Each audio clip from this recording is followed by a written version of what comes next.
Pope Francis का 88 साल की उम्र में निधन हो गया है। पोप फ्रांसिस ने रोम के समय के हिसाब से सोमवार सुबह 7:35 पर अंतिम सांस ली। पोप फ्रांसिस के निधन के बाद अब नए पोप का चुनाव किया जाएगा। कार्डिनल मिलकर नए पोप का चुनाव करेंगे। जब पोप का निधन होता है या वो इस्तीफा दे देता है तो कैथोलिक चर्च का शासन कार्डिनल्स कॉलेज के पास चला जाता है। ये सुनकर आपके मन में ये सवाल आया होगा कि कार्डिनल्स कौन होते हैं। पोप फ्रांसिस का निधन हो गया है तो अगला पोप कौन होगा। तो चलिए जानते हैं पोप के चुनाव की पूरी प्रक्रिया यानी कि प्रोसेस। पोप का चुनाव एक बहुत ही रहस्यमय प्रक्रिया है। कॉन्क्लेव की गोपनीयता बनाए रखने के लिए बहुत सावधानी बरती जाती है। ये प्रक्रिया ये सुनिश्चित करती है कि कैथोलिक चर्च का नेतृत्व करने के लिए सबसे योग्य व्यक्ति को चुना जाए। पोप कैथोलिक चर्च के प्रमुख होते हैं और दुनिया भर के लाखों कैथोलिकों के आध्यात्मिक नेता होते हैं।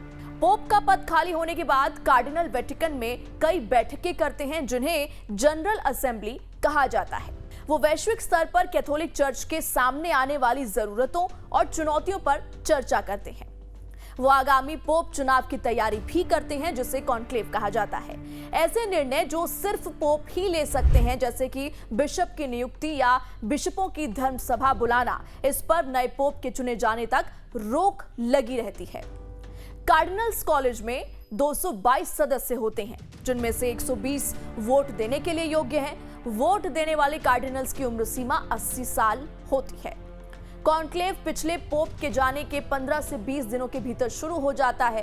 कार्डिनल्स को सिस्टीन चैपल में तब तक बंद कर दिया जाता है जब तक कि एक नया पोप नहीं चुन लिया जाता। कॉन्क्लेव की गोपनीयता बनाए रखना बहुत जरूरी है और इसी कार्डिनल्स का हिस्सा भारतीय भी हैं। जी हाँ, आपको जानकर हैरानी होगी कि पोप चुनने की प्रक्रिया में पोप चुनने का अधिकार 4 भारतीय कार्डिनल्स को भी प्राप्त है, जिनका नाम है cardinal George Jacob Koovakad, cardinal Anthony Poola, cardinal Cleemis Baselios, cardinal Philip Neri Ferrao. तो इन चारों भारतीय कार्डिनल्स की भूमिका आगामी पोप के चुनाव में अत्यंत महत्वपूर्ण होगी। हर दिन 4 दौर का मतदान होता है जब तक कि पोप के उम्मीदवार को 2/3 मत प्राप्त नहीं हो जाते। पहले पोप के पद खाली होने के 15 से 20 दिन बाद कार्डिनल सेंट पीटर्स बेसिलिका में जुटते थे, जिसमें नए पोप के चुनाव में पवित्र आत्मा के मार्गदर्शन का आह्वान किया जाता था। केवल 80 साल से कम उम्र के कार्डिनल ही कॉन्क्लेव में मतदान करने के पात्र होते हैं। उन्हें कार्डिनल इलेक्टर के रूप में जाना जाता है। कॉन्क्लेव के लिए कार्डिनल इलेक्टर सिस्टीन चैपल में जाते हैं और दरवाजे बंद करने से पहले पूर्ण गोपनीयता की शपथ लेते हैं। कार्डिनल गुप्त मतदान द्वारा मतदान करते हैं। इटली के महान मूर्तिकार और चित्रकार माइकल एंजेलो के अंतिम निर्णय की पेंटिंग तक एक-एक करके कार्डिनल जाते हैं और प्रार्थना करते हैं। इसके बाद वो 2 बार मुड़े हुए मतपत्र को एक बड़े प्याले में डालते हैं। हर दिन 4 दौर की मतदान प्रक्रिया तब तक होती है जब तक कि किसी उम्मीदवार को 2/3 मत प्राप्त न हो जाए। हर मतपत्र के परिणाम की गिनती जोर जोर से बोलकर की जाती है और रिकॉर्डर के रूप में नामित 3 कार्डिनल द्वारा रिकॉर्ड किया जाता है।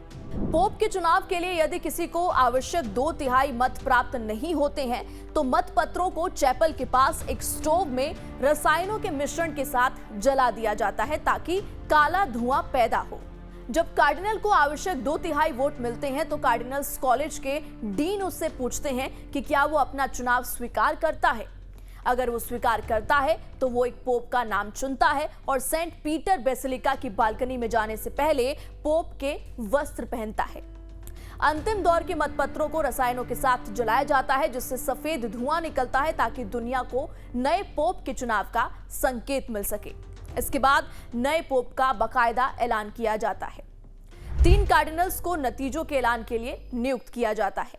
ये कार्डिनल्स हर बैलेट के नतीजों को जोर से पढ़ते हैं। पोप पुरुष ही बन सकता है।